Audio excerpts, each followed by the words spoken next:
Waaqayyo nagaadhaan achiis yaa ga'u biyya keettis nagaa si haa galchu. Mubee qaalii keenya nagaan nuu galii fayyii galii waaqayyo si haa fayyisu. Nagaadhaan maatii keettis si haa deebisu. Mubee abbaa miskiina waaqayyo nagaadhaan biyya keettis si haa galchu. Akkasuma immoo waaqayyoon si haa fayyisu. Bakka ati deemtu hundumatti waaqayyo si wajjin haa ta'u. Kan eebba caale kan du'aa caale kan kadhannaa caale hin jiru waan ta'eef dhugaa waaqayyo jechuudha. Mubee jechuun nama miskiina dhugaa rabbi maaliif nama rakkataa gargaaru nama hayyoota keenya hayyoolee keenya biyyatti rakkatanii sagalee ta'ee gargaarsiisudha. Dhugaa dubbachuuf jechuudha. Ayi dhibee tana ganna waaqayyo jechuudha. Innillee har'a waan biraa beetima ilmoo ofiitirraa adda bahee deemee jechuudha. Waaqayyo si wajjin haa ta'u obboleessa keenya. Rabbiin si wajjin haa ta'u. Waaqayyo si wajjin haa ta'u. Waaqayyo si haa fayyisu.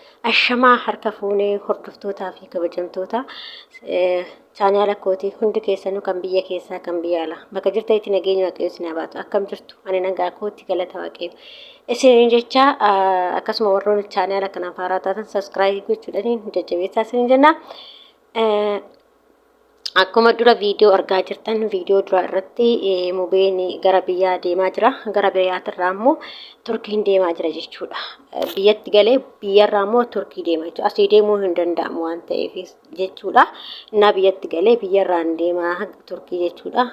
Akkamii deema jechuudha. Hundumti keessaniyyuu obboleessa keenya kanaa nama Oromoodhaa fi akkasuma immoo ijoollee mana madaamii jirruuf sagalee nuu ta'an keessa isa tokkodha jechuudha. Dhugaa abbaa miskiinatti. Kanaafuu hundi keessaniyyuu akkuma amantaa keessaniitiin jechuudha. Osoo waliin qeeqnuu waliin arrabsin hundumtuu keenyayyuu namni yoo dhibame qofa waliif boonya nuti yookiin yoo du'e qofa walii boonya porofaayilii wal godha. Garuu yeroo kanatti hoo yoo qarshii dadhabde gargaaruu dadhabde kadhannaa keetii yaadadhu nama tokko jechuudha. Amantaa qabduun kadhadhu. Amantaa qabdu sanii kadhadhuuf nama san jechuudha. Akkasuma yaadanii jajjabeessi bira ejjidhu. Sekendiif daqiiqatti kan wal biraa deemnuuf wal jibbinee wal xireeffanna jechuudha. Dhugaa dubbachuu fi anu baay'eetu kanatti dhaga'ame maaliif hojjettanii mubeen dhugaa abbaa miskiinatti deebisee namoonni isa wajjin duraan jirani hundumtuu hin jiran jechuudha. Hunduyyuu irraa qoolleffate jechuudha. Namni gaafuma ati fayyaa qabdu si wajjin caffaramanii gaafa ati fayyaa hin qabnes duukaa dhaabachuu hin jiru jechuudha. Dhugaa waaqa baay'ee tokko garaan na bade jechuudha. Maaliif edaan ilmi namaa kun walumatti dabaa akkuma feellee ta'u gaafuma wannaa qofa waliif gaafa gammachuu qofa waliin gargar jedha malee gaafa namni tokko biraa dhukkubsatee yookiin waa ta'e ittuu garagalanii ilaalan jechuudha. Mubeen duraan akkanaa miti nama kanattu kaayiroo keessa jira miti ijoolluma kanniintu kaayiroo keessa jira namoota hedduudha kan kaayiroo keessa jiru garuu har'a immoo isa gaggeessuu didanii isa dhugaa baay'ee tokko namatti dhaga'ama jechuudha. Hunduma caalaa immoo obboleessa keenya mubee abbaa miskiinaa waaqayyo si wajjin haa ta'u. Waaqayyo si haa fayyisu. Dhibee kana sirraa haa fuudhu. Du'aan namni yoo kadhannaan namni dhibbi tokko yoo siif kadhate waaqayyo nama tokkoof dhaga'uu danda'a waan ta'eef hundumti keessaniyyuu akka amantaa keessaniitti dhugaa waaqayyo jechuudha. Garaa nama badaa garaa nama nyaata jechuudha. Dhugaa waaqayyo osoo saba ofiitiif iyyuu har'a waan hin taane sarratti illee daldalaa turanii dhukkubu maalidha jedhanii jechuudha. Anna maaliif dhibeen daanyaa rabbiiti waaqayyotu sii kenna dhibee malee ofii keetii ofitti maxxansitu waan waaqayyo sii kenne hunduma hamiin jettee fudhachuudha malee nama qeequu nama arrabsuu akkas ta'e waan baay'ee dhagaa jirra jechuudha. Maal jechaanii akka jiran laayivii irrattis haasaa keessattis wantoota jedhanii argaa jirra jechuudha. Maaliif maal jedhanii beekatiif akkas godha isa maaltu dhukkubaa maaltu akkas ta'a maal akkas jedha. Ilmi namaa jaalatee dhibee dhaabbattiin qabu waaqayyo dhibee nama dhibin. Dhugaa waaqaa jechuudha. Kan biraa dhiisiti bakkuma tokko iyyuu jechuudha. Mataa kun mataan salphaadhaan matuma sin dhukkubin jechuudha. Dhugaa waaqayyo jechuudha. Namni dhibee namaatti gammadu garuu seexana ta'e malee namni hin jira jedhee yaadu garuu namoonni tokko akka seexanaatti kan yaadu jiraachuu danda'a. Kanaaf obboleessa keenya mubee waaqayyo si wajjin haa ta'u waaqayyo si haa fayyisu fayyitee kee waaqayyo guraan nu haa dhageessisu siin jenna obboleessa keenya qaalii. Nagaan galii bakka deemtu waaqayyo siif haa milkeessu waaqayyo si duukaa haa ta'u siin jedha. Kanaafiyyuu walitti illee hin dabinaa ilma namaa taatee walitti hin dabin ilma namaa taatee hamaa walitti yaadini.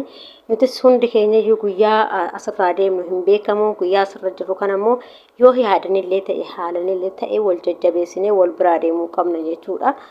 Oromoon keenya kun akkuma dura isin jedhe nuti guyyaa namni tokko yookiin namni beekamaan tokko gaafa inni boqote qofa kan profaayilii sirra isa godhannu kan poostii isa goonu garuu gizee jiru kana poostii hin goonu jechuudha. Maaliif akka ta'e hin beeku anumarraan kaase jechuudha. Innaa kanaafiyyuu obboleessa keenya kana hundumti keessaniyyuu akkas osoo hin taane kadhannaadhaniin akkasuma immoo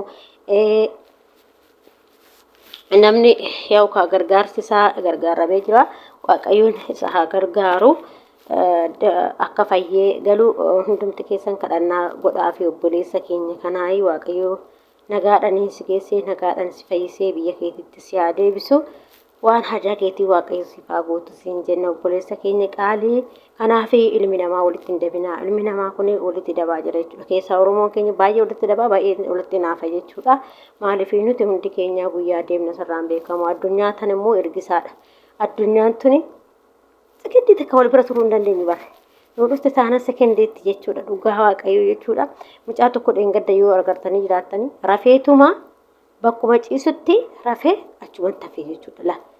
Ciisee rafee jechuudha. Rafeetu achumatti hafee jechuudha. Sekendumatti jechuudha. Achuma dhabame jechuudha. Kun akkasitti sul biraa deeman. Kanaafiyyuu waan badaa walitti yaadina.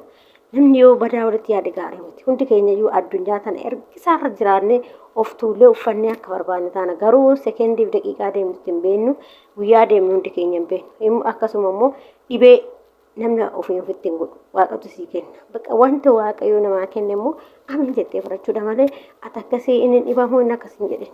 Maaliif ilmi namaa jaallatee waan na dhukkuban jedhu keessaa fi isatu waaqayyoo fi isatu isa beeka bicha beeka waan ta'eef ati beekuu hin dandeessu. Ilmi namaa gubbaarra kolfa malee keessi namaa kun hundumtuu waan baay'ee baatee deema jechuudha. Waan garaa keessaa gadi guuranii waan baay'eetu jira. Garuu humni namaa kan dhukkubsatullee dhukkubasaa baatee obsateetuma gubbaarraa kolfaa kan immoo rakkina isaa garaatti baateetuma kolfaa.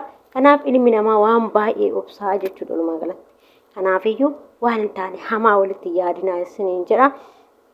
Waan hamaa walitti yaadinaa hundumti keessanuu waan gaarii waliif yaadu qabdu isiniin jedha. Waaqayyoon si wajji yaa ta'uu yaa kaamu baarikee qaalii keenya rabbi si haa fayyisu fayyisee kee waaqayyoon haa dhageechisiisu siin jenna obboleessa keenya nagaan nu gali waaqayyo si haa fayyisu. Akkasi nagaa ta'aa fayyaa taasisan jaallatanii kabajamtu keessanii akkasuma warroonni chaanala kee afaan taatan saskiraayib gochuun jajjabeessaa akkasuma immoo kadhannaa keessaniin koomentii irratti waaqayyo si haa fayyisu jedhaatii barreessaa waaqayyo si haa fayyisu jedha. Akkasi nagaa ta'aa fayyaa ta'a hunduma keessanii isin jaalladha isin kabajaa. Kana fakkaataa hanga viidiyoo biraatiin walitti deebinutti immoo hundumti keessaniyyuu kadhannaa keessaniin warri amantaa musliimas du'aa godhaa fi kiristaanaa kadhannaa godhaa fi hundi keessanii jechuudha. Ilmi namaa ilma namaati amantaan kutaa waliin qoodina. Akkas nagaa ta'aa fayyaa ta'a waaqayyo si haa fayyisu mubee abbaa maskiinaa waaqayyo si fayyisee haadha manaa fi mucaa keetti nagaa si haa deebisu.